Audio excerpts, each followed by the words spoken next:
미안하다는 한마디. 세례란 무엇인가? 수도회 본원에서는 100여 명의 회원이 함께 살아갑니다. 한 식당에서 다 같이 밥 먹고 같은 건물 위아래층에서 잠자고 공부하는 말 그대로 한 울타리 가족이지요. 본원은 수도회의 중심인 만큼 회원들이 맡은 소임도 다양합니다. 단행본 팀과 디자인 팀, 잡지팀에서는 출판물을, 영상 제작부는 음반과 DVD 같은 영상물을 만들어 전국에 보급하지요. 인터넷 선교팀에서는 다채로운 메뉴와 정보로 신자들의 신앙생활을 돕고요. 가톨릭 교회 전체 차원의 선교를 위해 명동성당 옆 서울대교구청 홍보국과 평화방송국에 출퇴근하는 회원도 있어요. 이 밖에 회계와 경영관리, 수도회 총본원이 있는 이탈리아를 비롯한 외국과의 교류, 도서실, 컴퓨터 전산실, 주방 책임, 지청원자 돌보기까지 다채롭지요.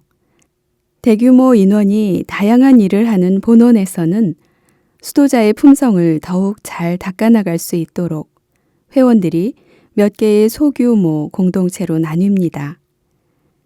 설거지나 청소당번 같은 살림살이와 묵상 및 여가 시간을 공동체별로 진행하면서 가족처럼 따뜻한 분위기 속에 지내요.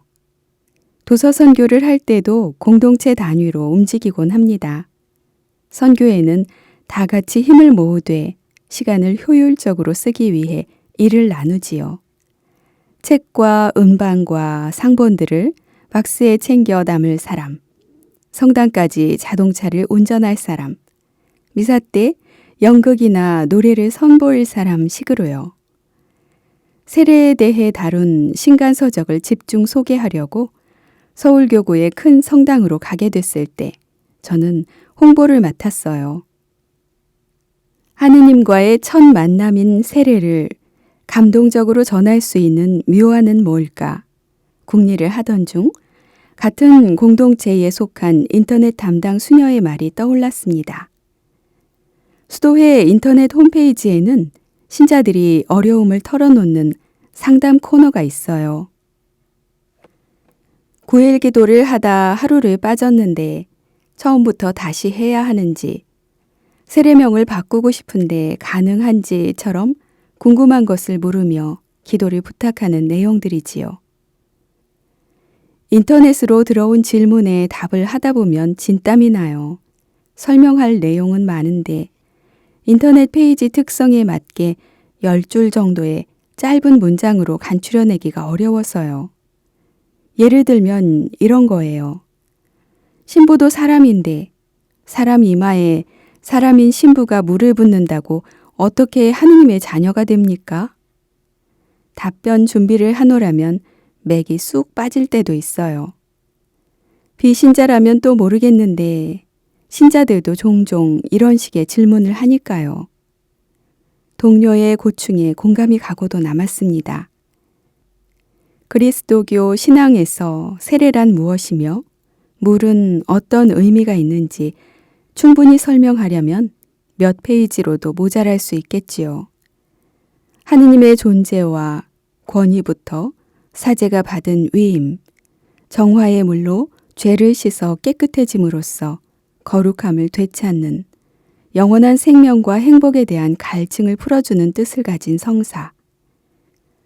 복잡한 설명을 10줄 안팎 길이로 줄이려면 문학적 재능이 더 필요하겠고요. 동료 수녀님 말처럼 성당에 다니면서도 세례에 대한 확신이 없는 분들을 어떻게 감동시킬 수 있을까? 선교를 위해 생각을 가다듬던 저는 딱딱한 설명은 아예 접기로 했습니다. 대신 세상만 보며 살다가 하느님께로 얼굴을 돌리자 자신의 잘못을 바라보게 되고 나아가 용서의 바다를 건넌 한 가족을 소개하는 게 좋을 것 같았어요. 마음을 정한 뒤 담당 수녀님 허락을 받고 본당 주임 신부님께 청을 드렸습니다.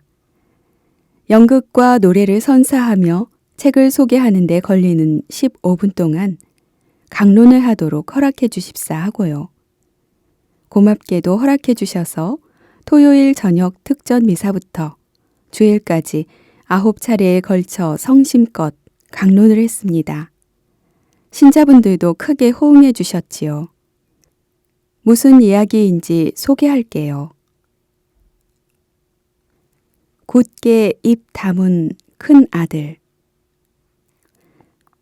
어느 지방 대도시 본당에서 새로 나는 성경 공부 구약 중반부에 접어들어 다윗과 솔로몬 시대를 공부할 무렵 한가위 명절이 열흘 앞으로 다가왔습니다.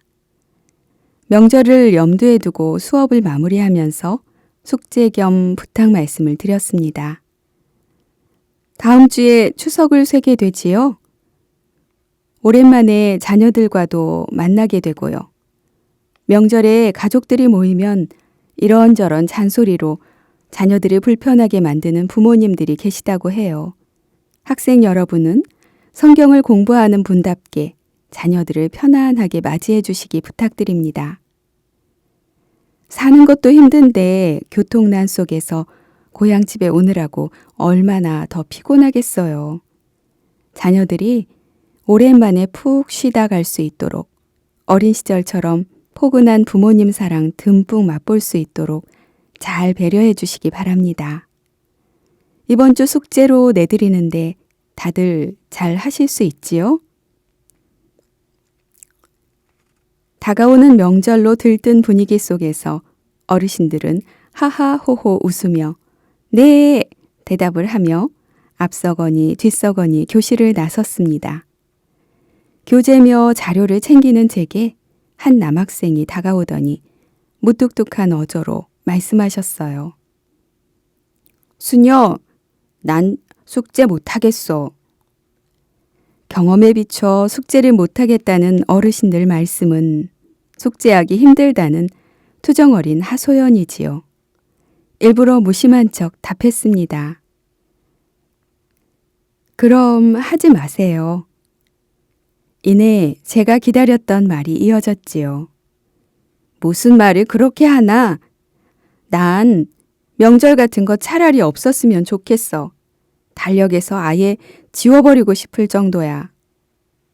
뭔가 심상찮은 사연이 있었기에 그제야 웃으면서 무슨 일인지 말씀해 보시라고 했지요. 남학생이 털어놓은 이야기는 자뭇 심각했습니다. 할아버지는 세 아들을 두셨대요. 그런데 명절 때 큰아들이 집에 오면 아버지인 자신에게 말을 한마디도 하지 않는다는 겁니다. 고속도로가 아무리 붐벼도 반드시 오기는 하는데 명절 전날 밤 12시가 다 돼야 도착을 한대요. 명절날이면 아침 차례를 모신 뒤 밥 먹자마자 아내를 독촉해 돌아가 버리고요. 하룻밤 머무는 동안 단 한마디도 하지 않는 아들을 볼 때마다 얼마나 오고 싶지 않으면 저럴까 싶어 마음이 편치가 않대요. 그래서 차라리 명절이 없었으면 한다는 겁니다. 부자 사이에 무언가 큰 벽이 있다는 생각에 할아버지한테 당부 말씀을 드리면서 다짐을 받았습니다. 어르신, 꼭 제가 시키는 대로 하셔야 돼요. 이번 추석에 큰아들이 오면 어르신께서 먼저 미안하다고 한마디만 하세요. 다른 건 안 해도 돼요. 하실 수 있죠? 길게 상담해 주기를 원하셨던 듯 저의 짧은 당부에 잠시 눈을 껌뻑이던 할아버지는 천천히 고개를 끄덕이며 교실을 나가셨습니다. 목이 메인 아버지. 추석이 지난 바로 다음 수업 때 그 남학생과 다시 이야기를 나눌 기회가 있었습니다. 숙제를 못하겠다며 침통해야 할 때보다 한결 홀가분해진 모습으로 그동안의 일을 전해주셨어요. 저의 당부를 받은 뒤 10여일 동안 할아버지는 수없이 미안하다는 말을 연습했답니다.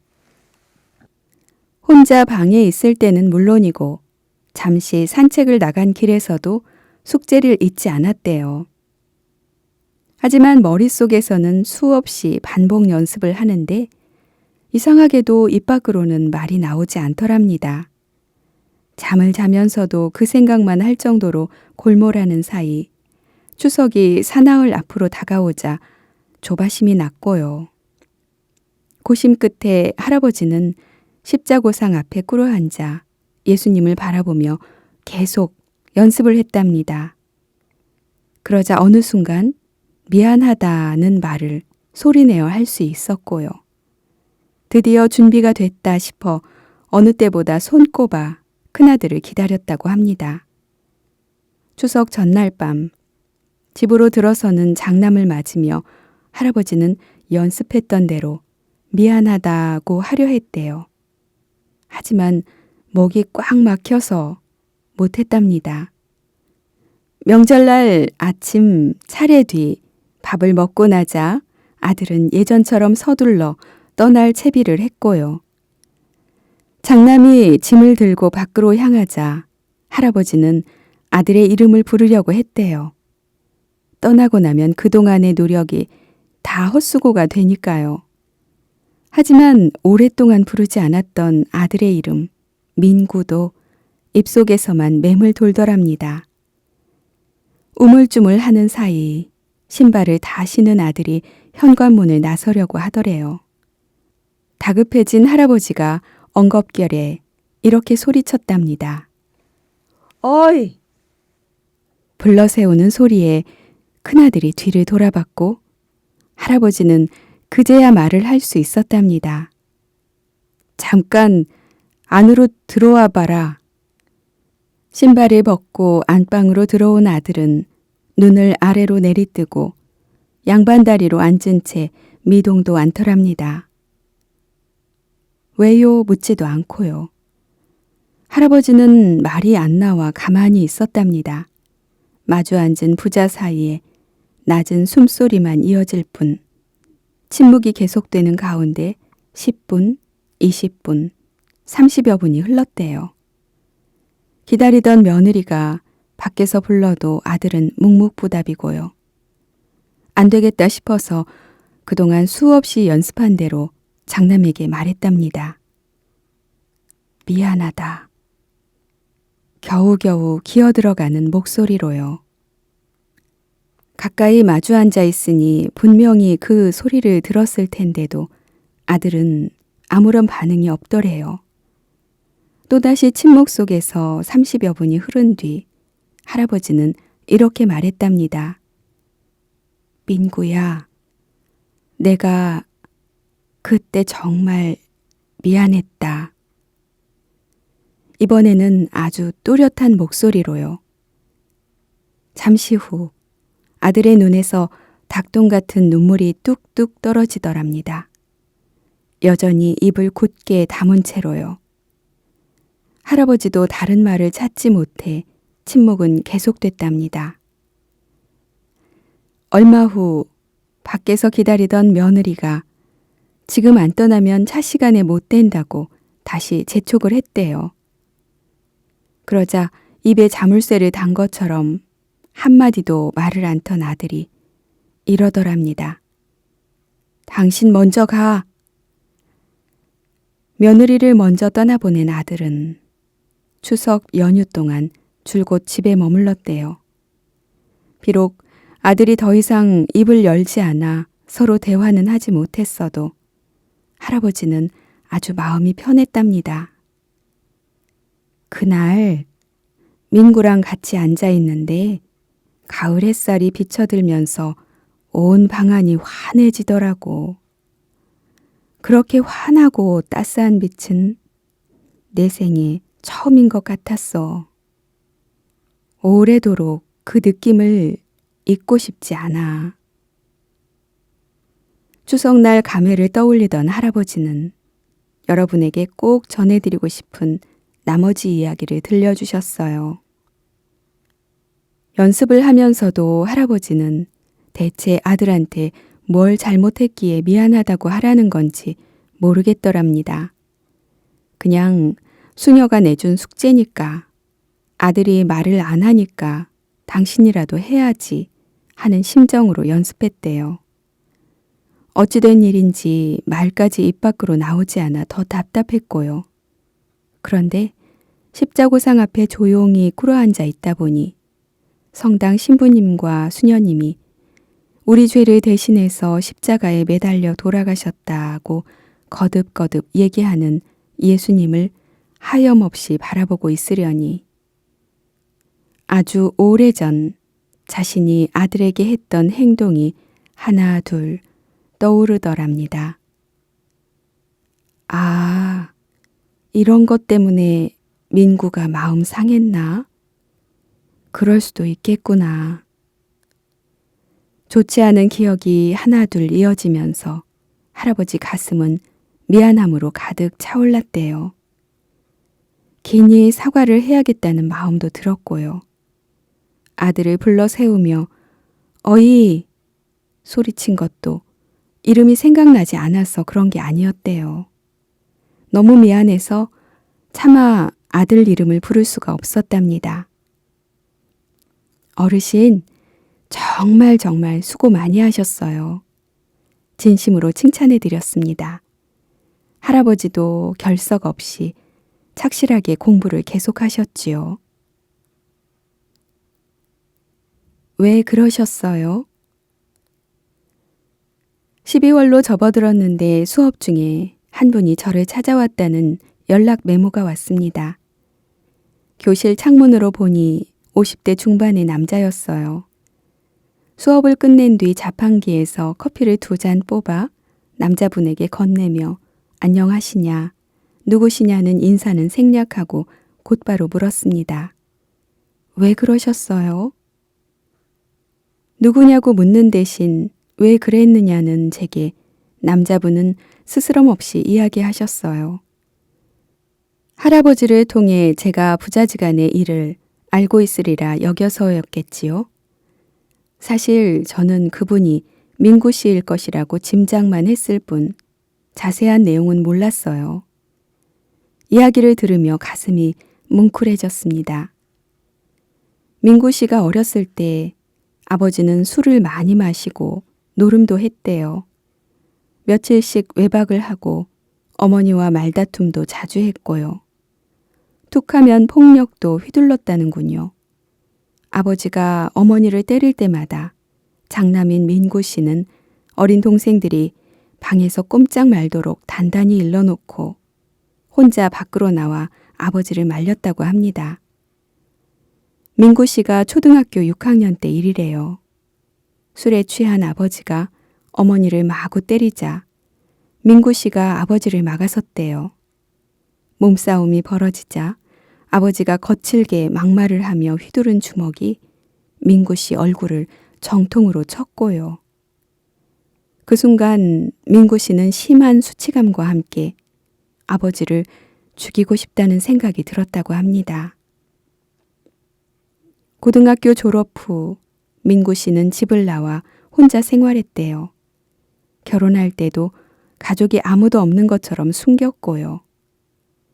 아버지의 아들로 기재된 호적을 바꿀 수는 없지만 아버지를 죽은 사람처럼 이 세상에 없는 사람처럼 여겼다고 하고요. 그런데 왜 명절 때는 집에 왔을까요? 엄마가 불쌍하니까요. 결혼하고 가정을 이룬 뒤 명절 때가 되면 어머니가 가엾어 고향집을 찾은 거지요. 아버지에 대한 미움은 여전해서 말을 섞지 않았던 거고요. 그런데 지난 추석 때 집에 갔더니 아버지가 저한테 미안하다고 하시더라고요. 참 이상한 게요. 수녀님, 아버지의 한마디에 이제까지 제가 가슴속에 품어왔던 칼이 초등학교 6학년 이래 지금껏 속으로 갈고 또 갈며 아버지를 향해 별러온 칼이 갑자기 사라져. 민구 씨는 미처 말을 맺지 못하고 눈물을 흘렸습니다. 건장한 남자분이 나이도 어리고 몸집도 자그마한 수녀 앞에서 주체할 줄 모르고 흘리는 뜨거운 눈물. 하느님께서 따뜻한 사랑으로 받아주시겠기에 저는 말없이 지켜만 봤습니다. 이제껏 살아오면서 술에 시옷자만 나와도 저는 진저리를 쳤어요. 술을 마시지 않으니 직장 생활하면서 이런저런 불이익도 겪었지만 입에 대지도 않았지요. 하지만 이번 일이 있고 나서 아버지한테 술을 사다 드렸습니다. 건강하고 즐겁게 마시는 술은 괜찮으니까요. 수녀님 덕분에 아버지와 저 사이에 오랜 숙제가 풀렸습니다. 정말 감사드려요. 살아가면서 우리는 참으로 많은 말을 합니다. 꼭 해야 할 말이 있는가 하면 아차 싶어 다시 주워 담고 싶은 것도 있지요. 꼭 하고 싶은데 해야만 하는데 입 밖으로 나오지 않는 말도 있고요. 애를 써도 열리지 않는 말문을 활짝 열어 젖힐 수 있는 열쇠가 있지요. 자신의 잘못을 돌아보며 참회하고 사죄의 마음을 담아 진심으로 건네는 미안하다는 한마디로 꽁꽁 잠긴 자물쇠를 풀 수 있습니다.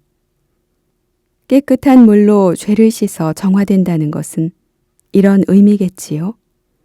십자가의 예수님이 진정 바라시는 세례도 칭칭 감긴 마음속 실타래를 풀고 자유를 되찾는 일일 겁니다. 마음의 거울 편지. 별들에게 물어봐.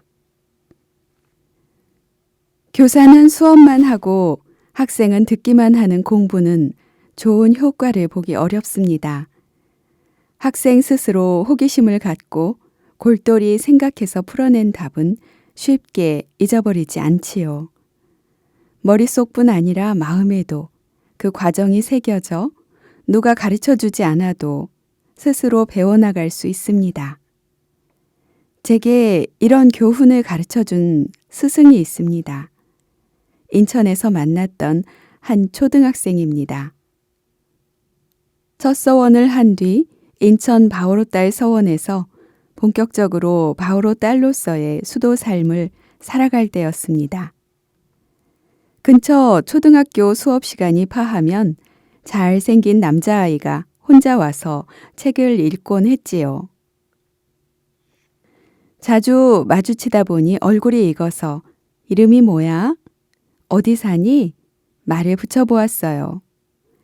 아이는 짧게 대답하고 이 책 저 책 고른 뒤 열심히 읽기만 했고요. 또래 아이들한테 흔한 개구쟁이의 기색이라곤 전혀 없이 그늘진 표정이었지요. 마음이 쓰여 세심하게 지켜보던 어느 날 아이가 주머니에서 반으로 접힌 노란색 종이를 꺼내 보여줬어요. 드디어 마음을 터놓기 시작하는 것 같아서 반가워 자세히 보니 다름 아닌 교무금 용지였고요. 초등학교 4학년인 아이는 혼자 성당에 다니며 교리를 배워 세례를 받았대요. 용돈을 아껴서 매월 교무금으로 500원을 낸다고요. 종이를 보여준 건 교무금이 무슨 돈이냐고 묻는 것 같았어요. 아이가 알아들을 수 있는 선에서 설명을 해주고 누구와 같이 사느냐고 물었지요. 아버지가 공무원인데 지방과 해외 근무가 잦대요. 어머니는 아버지 근무처를 따라다니며 살아서 할머니와 함께 지내고 아무도 성당에 다니지 않고요. 그제야 아이가 이 책 저 책 가리지 않고 읽은 까닭을 알 것 같았습니다. 젖먹이 때부터 엄마 품에 안겨 성당에 다닌 저한테야 성당에서 일어나는 모든 일이 밥 먹듯 자연스러운 것이었지요. 별다른 궁금증도 없었어요. 들은 대로 믿고 본 대로 따라했을 뿐이죠. 하지만 그 아이는 성당에 다니면서 난생 처음 접하는 것들이 적지 않았겠지요. 마침 학교 오가는 길에 성당에 있는 수녀님과 비슷한 옷을 입은 사람들이 책 파는 것을 보게 됐고요.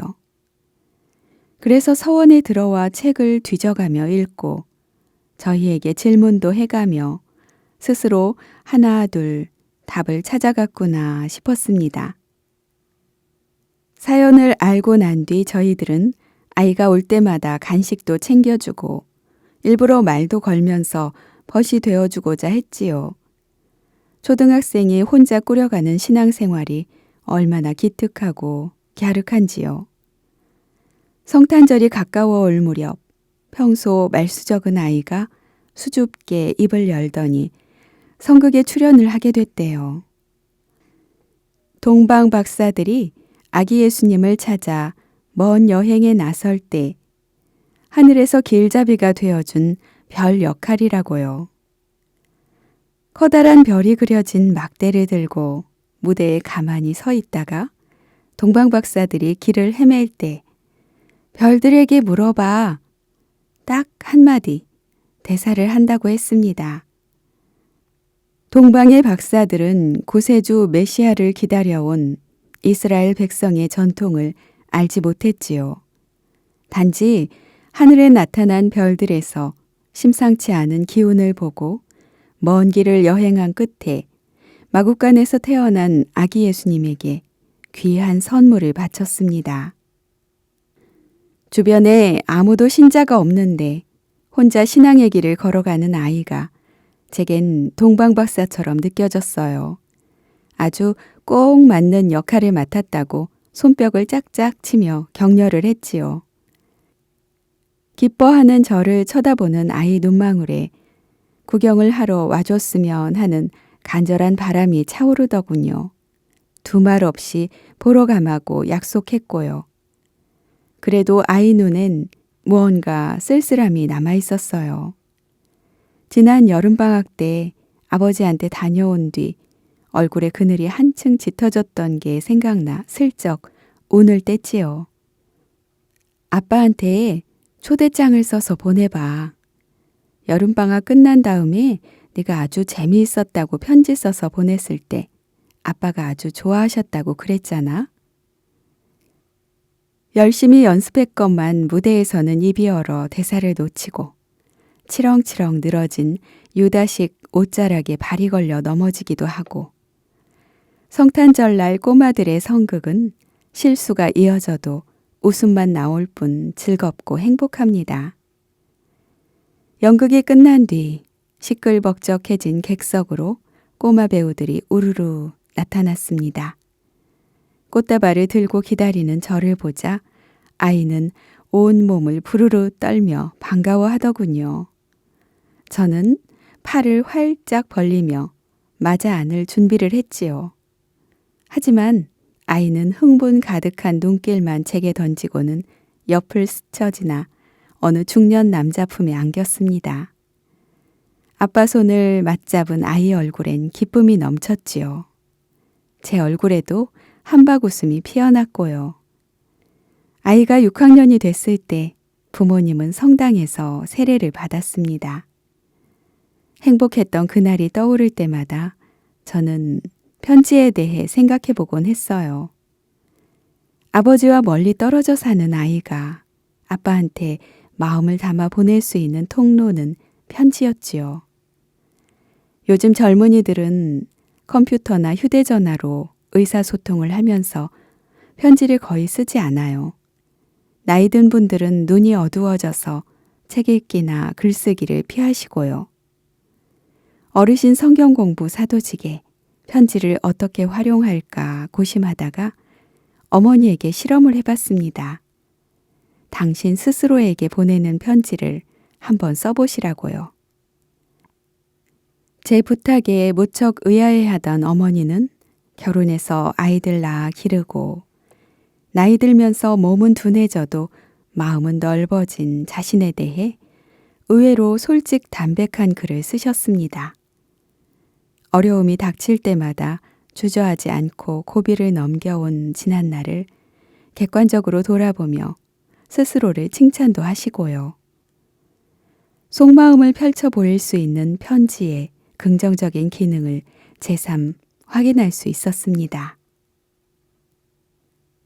두 줄의 편지. 서울의 어느 본당에서 어르신 성경 공부반을 열자 100여 명의 학생이 모였습니다. 적지 않은 인원이어서 모세반과 야곱반으로 나누어 수업을 했지요. 그중 아주 특이한 학생이 눈에 띄었습니다. 모세반, 야곱반 어디에도 끼지 않고 교실 맨 뒷줄 구석에 혼자 앉는 팔순의 여학생이었습니다. 처음엔 그런가 보다 지나쳤는데 여학생은 갈수록 제 눈길을 끌었어요. 두어 달이 지나도록 매번 같은 옷만 입고 오시는데 머리도 언제 손질했는지 모를 정도로 부스스했지요. 늘 같은 자리에 혼자 앉아 팔짱을 낀 채 어두운 표정으로 멍하니 창밖만 바라보셨습니다. 레크레이션을 하는 동안 학생들이 전부 깔깔 웃으며 즐거워해도 그분 표정에는 전혀 변화가 없었어요. 설명을 듣는지 안 듣는지조차 알 수가 없었습니다. 그렇지만 결석도 안 하고 지각도 안 하며 꼬박꼬박 수업에 참석은 하셨어요. 매번 같은 자리에 혼자 무표정하게 앉아있는 학생에게 마음이 쓰이지 않을 수 없지요. 저는 그분이 능동적으로 수업에 참여하도록 일부러 전기불 스위치 좀 켜주세요.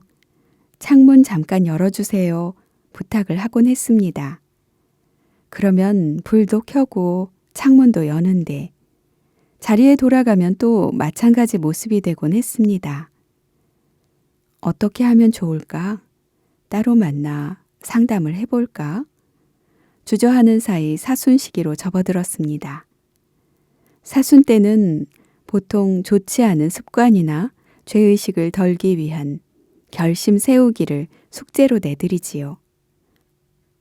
혼자 앉는 여학생이 마음에 걸렸던 저는 숙제의 내용을 바꿨습니다. 용서해주고 싶은 사람이나 용서 청하고 싶은 사람을 마음에 품고 예수님께 편지 한 장 써오기로요. 편지 쓰기를 숙제로 낼 때는 학생들에게 미리 약속을 합니다. 모든 편지를 제가 보관하면서 편지 쓴 분과 받으실 분이 하느님의 사랑을 듬뿍 누릴 수 있도록 며칠 동안 예수님께 기도드린 뒤 우표를 붙여 발송해 드리겠다고요. 제가 편지를 열어보지 않는다는 것도 말씀드립니다. 오로지 하느님과 예수님께서 편지 쓴 분과 받는 분의 마음을 자세히 살피실 수 있도록 진솔하게 정성을 다해 써주시기를 부탁하지요. 편지 쓰기 숙제를 낼 때는 담임 선생님의 도움이 꼭 필요해요. 글을 모르거나 글쓰기가 서툴러 편지 작성이 어려운 경우 담임 선생님이 학생의 말을 듣고 대신 써주기도 하니까요. 다음 주 숙제를 걷는 시간이 되자 앞줄부터 한 분씩 차례로 나와 제게 편지를 주셨어요. 맨 뒷줄에 앉아있던 그 여학생도 제일 마지막으로 편지를 들고 나오셨지요. 수업 시간에 아무런 반응을 보이지 않던 분인데 편지는 쓰셨다는 점이 저로선 무척 반가웠습니다. 그런데 편지들을 다 모아 정리하다 보니 한계가 조금 이상했어요. 받는 사람과 보내는 사람의 주소가 똑같아서요. 살펴보니 문제의 여학생 편지였지요. 각자 자기 자리에 돌아가 앉으면서 학생들이 잡담을 주고받느라 교실 안은 조금 소란스러웠어요. 여학생이 앉은 뒤쪽을 쳐다보며 좀 큰 소리로 말했습니다. 모니카 학생, 이 편지는 받는 사람과 보내는 사람의 주소가 똑같네요. 그러자 여학생이 앉은 채로 대답했습니다. 수녀님이 한번 읽어보세요. 저더러 한번 읽어보라는 말에 조심스레 봉투를 열었습니다. 이렇게 적혀 있었어요. 엄마, 미안해. 용서해줘. 엄마, 미안해. 용서해줘. 단 3마디의 짧은 편지. 빗둘뱃둘 서툰 글씨로 아랫줄에도 같은 말을 거듭 쓴 편지를 보는 순간 왈칵 눈물이 쏟아졌습니다. 돌아가신 어머니를 아직도 엄마라고 부르며 용서를 비는 팔순 할머니의 애절한 심정이 가슴을 저며서요. 할머니는 그동안 얼마나 힘들게 지내셨을까? 이 편지를 쓰려고 얼마나 애쓰셨을까 싶어 눈물이 줄줄 흘러내렸습니다. 모니카 할머니도 우셨던 듯 편지 여기저기가 얼룩져 있었습니다. 아마 할머니는 생전에 어머니께 잘못한 일을 여태껏 잊지 못하고 계셨나 봅니다. 세례받을 때 하느님께서 다 용서해 주셨다는 말을 듣기는 했어도 스스로는 자신을 계속 벌하고 계셨을지도 모르지요. 하지만 편지로 용서를 청하셨으니 이제라도 마음의 짐을 덜고 평화를 누리시기 바라며 얼른 안경 밑으로 손을 넣어 눈물을 닦았습니다. 수녀가 우는 걸 다른 학생들이 보면 어떻게 생각할지 모르니까요. 사라진 할머니. 부활절을 지낸 뒤 첫 성경 공부 시간이었습니다. 시작 기도를 바치면서부터 저는 좀 불안해졌어요. 맨 뒷줄 구석에 혼자 앉던 모니카 학생이 보이지 않았기 때문입니다. 이제껏 한 번도 지각이나 결석을 안 한 분인데 웬일이지? 병이 나셨나? 나보고 편지를 읽어보라고 했었는데 따로 만나 위로해 드릴 걸 그랬나? 다른 곳으로 이사 가셨나? 담임 선생님한테 눈짓으로 물어도 고개를 가로저으며 모른다는 신호를 보내셨습니다. 왜 안 보일까? 불안하니까 자꾸 분심이 들어서 말도 잘 안 나오고 진땀이 났지요. 겨우겨우 마음을 다잡고 수업을 시작한 지 얼마 지나지 않아 제 눈길이 한 여학생한테 꽂혔습니다. 모세반 정중앙에 분홍색 꽃무늬 블라우스를 예쁘게 차려입은 낯선 여학생이 앉아 있었어요. 회색빛이 조금 감도는 흰 머리카락을 깨끗이 빗어 올백으로 넘기고 곱게 그린 눈썹이며 붉은색 립스틱까지 화장도 화사했지요. 입으로는 수업을 하면서도 눈길은 자꾸만 낯선 여학생한테로 향했어요. 누구시지? 기억을 되살리던 저는 어느 순간 너무나 깜짝 놀라 속으로 어머나! 소리를 질렀습니다. 바로 모니카 학생이었어요. 푸시시한 머리에 멍한 눈빛, 거무튀튀한 옷차림 때문에 마치 병자처럼 보이던 할머니가 옷이며 화장으로 말끔하게 단장한 자태는 완전히 다른 사람 같았어요. 변해도 너무 많이 변해서 제 가슴은 철렁 내려앉았지요. 어쩌나 마음의 병이 단단히 도지셨나 봐. 주변에 다른 학생들도 적응을 못하는 것 같았어요. 힐끗힐끗 고개를 돌려 누구인지 살필 뿐 말을 걸거나 아는 척하는 사람은 없었습니다. 그동안 모세반에도 야곱반에도 끼지 않고 혼자서만 지내던 모니카 학생을 자기 반원으로 여기지 않는 것 같았어요. 궁금하기도 하고 걱정도 되지만 수업 도중에 개인적 이야기를 나눌 수는 없기에 색칠하기 시간이 될 때까지 기다렸어요. 학생들이 두런두런 이야기를 나누며 색칠을 시작한 뒤 모니카 할머니 옆으로 갔습니다. 와, 모니카 학생 너무 예쁘시네요. 어쩜 그렇게 곱게 단장하셨어요? 불안한 마음을 누르며 잔뜩 애교 섞인 말을 건네자 할머니는 차분히 대답하셨습니다. 수녀님, 나 이제 죽어도 돼요. 죽을 수 있어요. 엉뚱한 답에 저는 더욱 긴장이 됐지요. 아니, 그게 무슨 말씀이세요? 할머니는 잠시 뜸을 들인 후 나직하게 말씀하셨어요. 40대 후반일 때 친정엄마랑 심하게 싸운 적이 있어요. 서로 할 말 못할 말 안 가리고 연락에 싸웠지요. 엄마도 엄마지만 나도 진짜 다시는 엄마 얼굴 안 볼 것처럼 심한 말을 마구 퍼부었어요. 그런데 얼마 지나지 않아 엄마가 돌아가셨어요. 그 후로 지금까지 살면서 정말 맛있는 거 한 번 안 먹었어요.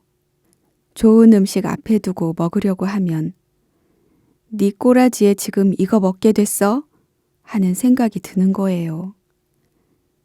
옷장에서 멋진 옷 꺼내다가도 네 주제에 지금 그런 옷 입게 생겼냐? 꾸지람 소리가 들리는 것 같고요. 듣기 싫은데도 그런 말이 자꾸 들리는 걸 어떡해요. 벌써 팔순이 가까워 오니 이제는 떠날 날이 다가왔는데 저 세상에서 엄마 얼굴 어떻게 보나, 면목이 없어서 어떻게 죽나 그런 생각만 하고 지냈지요. 그런데 어떻게 이렇게 달라지셨냐고 눈으로 물었지요. 우리 엄마가 용서해달라는 내 편지 보고 울었어요. 수녀님이 내 편지 읽으면서 우는 거 보니까 엄마가 날 다 용서했다는 걸 알겠더라고요. 편지를 읽으며 줄줄 우는 수녀를 보면서 돌아가신 어머니의 용서를 느꼈다는 겁니다. 그 마음이 전해져 제 눈에도 다시 그렁그렁 눈물이 맺혔지요. 엄마가 날 용서했다는 생각이 들자 얼마나 고맙고 감사한지요. 공부 시간에 수녀님이 애써 가르쳐 준 것들도 생각이 나더라고요. 이제 나이 많아 힘든 일은 못해도 가족과 이웃 위해 기도해 줄 수 있고 좋은 말과 따뜻한 격려로 힘도 북돋아 줄 수 있고 무엇보다도 내가 아름답고 즐겁게 살다가 하느님 뵈러 가야 하니 지금껏 안 먹고 안 입은 게 조금 억울해지더라고요. 엊그제 부활절 지내면서 나도 새로 태어났으니 이제부턴 맛있는 거 많이 먹고 멋진 옷도 입으면서 좋은 일도 하자 싶어서 오늘은 좀 모양을 내고 나왔지요. 용서, 그리고 아름다운 화해. 하느님은 무슨 일이든 때가 되면 다 해주시나 봅니다. 사랑이신 부모님, 하느님. 경기도 분당 신도시의 한 성당으로 가끔 나들이를 간 적이 있습니다. 어르신들을 위한 피정 때 강의를 부탁받아서요. 갈 때마다 느끼지만 분당에는 경제적으로 여유 있고 교육적 배경도 높은 분들이 많지요. 5월 성모성월을 맞아 열린 피정에 가게 됐을 때예요. 계절과 전례 시기에 맞춰 성모님에 대한 일반적인 소개를 한 뒤 특별 프로그램으로 엄마 모습 그리기를 진행했지요. 어르신, 특히 할머니들이 어머니의 마음을 통해 성모님의 사랑과 자비를 좀 더 가까이 느끼셨으면 해서요. 생전에 어머니가 좋아하던 옷 색깔이며 머리 스타일 등을 떠올리면서 그리도록 한 뒤 차례로 한 분씩 인터뷰를 하면서 사연을 나눴어요.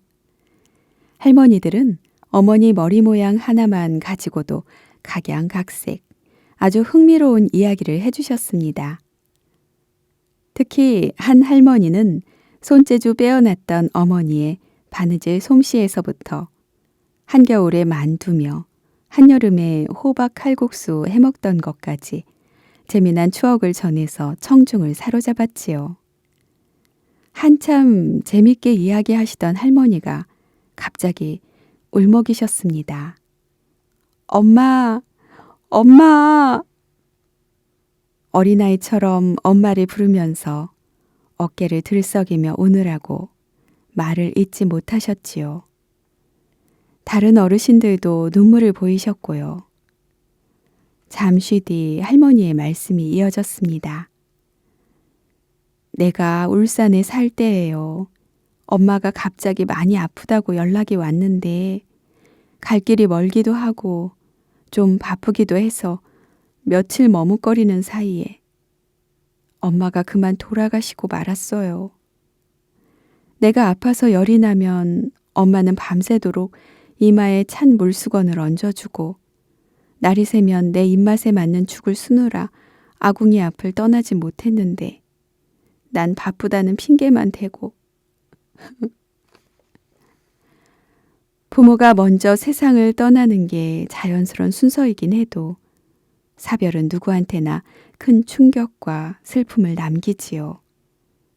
특히 미처 예기치 못한 사이 이별을 준비할 어떤 말미도 없이 낳아주고 길러주신 부모님을 갑작스레 떠나보낸 자식들한테는 커다란 아쉬움과 후회가 남고 오랜 시간이 지나도 쉬 사라지지 않습니다. 여기저기서 눈시울을 적시는 어르신들을 보며 저는 어머니 그림 그리기를 이끌었던 속내를 풀어놓았습니다. 이제부터 하늘나라에서 돌아가신 부모님을 어떻게 잘 만날지 준비하는 시간을 갖자고요. 촉촉했던 눈자위가 궁금함으로 물들어가는 어르신들을 보며 먼저 학생들 모두 옛날에는 누구의 딸과 아들이셨지 않았냐고 물었습니다. 그러다가 아내와 남편이 됐고 엄마 아빠를 거쳐 시댁 또는 친정아버지, 어머니로 불리는 할아버지 할머니가 되신 거 아니냐고요. 무슨 얘기를 하려고 뻔한 이력을 따지나 싶은지 눈만 껌뻑거리는 어르신들께 자녀들 키우던 때를 떠올려 보시라고 했습니다. 애들 어릴 때 몸이 아프거나 힘든 일로 자녀들이 괴로워하면 마치 어르신이 겪는 것처럼 아프고 힘드셨지 않았냐고요. 또 아이들이 뭘 잘못했을 때도 반성하고 옳은 길 가라고 잠깐 꾸짖으며 벌 줬지 평생 혼내고 야단친 건 아니지 않느냐고 반문했습니다. 고개를 끄덕이시는 어르신들을 보며 결론으로 들어갔습니다. 어르신들이 아이들 기를 때와 마찬가지로 여러분이 지금 힘들고 아파하시면 하늘에 계신 여러분의 어머니, 아버지들도 그렇게 아파하실 거예요. 우리가 무슨 잘못을 했을 때 그걸 깨닫고 회개하면 하느님께서 언제나 용서하고 사랑해 주시듯 어르신들께서는 이미 자녀들에게 하느님과 같은 사랑을 베풀어 오셨어요. 여러분의 부모님들 또한 여러분에게 그렇게 하셨고 하늘나라에서도 여전히 그렇게 하고 계십니다. 미동도 없이 조용해진 청중석을 보며 숨을 고른 뒤 마무리를 했지요.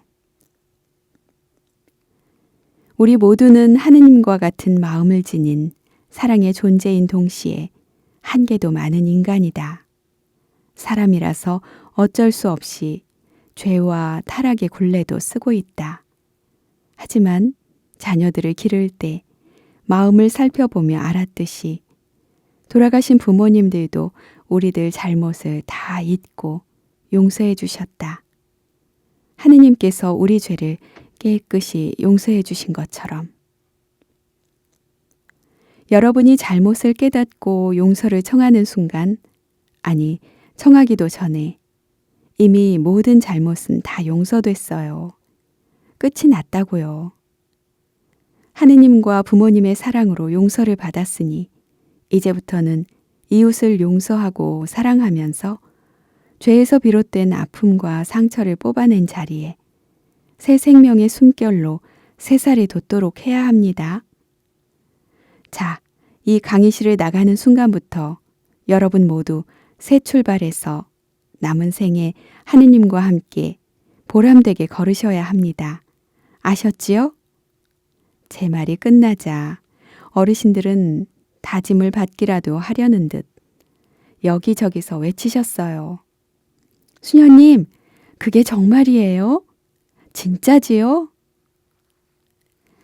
성당에 다니며 용서와 사랑의 하느님 이야기를 수없이 들어도 자신의 일상과 구체적으로 연결하지 못한 채 용서받지 못한 사람으로 남아있는 분이 적지 않아요.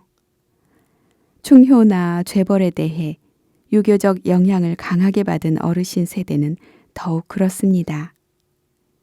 하느님께서 이미 용서를 다 하셨다고 할 때 정말이야? 반신반의하는 것도 무리가 아니지요. 수업을 마무리한 뒤 한 할머니는 저의 팔을 붙잡으며 이렇게 말씀하셨어요. 수녀님, 아유, 그런 말을 왜 이제야 해주세요. 진즉 들었으면 제가 좀 더 마음 편하게 지낼 수 있었을 텐데요. 노인대학 학장을 맡고 계신 형제분은 복도에서 마주치자 석 달 전 작고하신 어머님 때문에 아내가 무척 괴로워한다고 하셨습니다. 집사람도 오늘 이 자리에 있었더라면 해서 참 아쉽고 안타까웠어요. 저희 어머니가 편찮으신 동안 아내가 잘 돌봐주다가도 순간적으로 화내고 성질 부렸던 죄책감 때문에 지금 상당히 괴로워하고 있거든요. 오늘 수녀님 말씀 들었더라면 참 홀가분했을 텐데. 아들을 희생 제물로 내주면서까지 우리를 사랑하신 하느님과 성모님께서는 그 사랑을 미처 다 못 누리는 자녀들을 안타깝게 지켜보실 겁니다.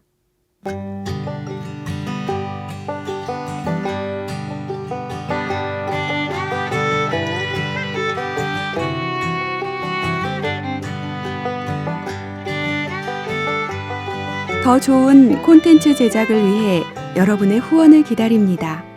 고맙습니다. 후원 문의는 더보기란을 참고해 주세요.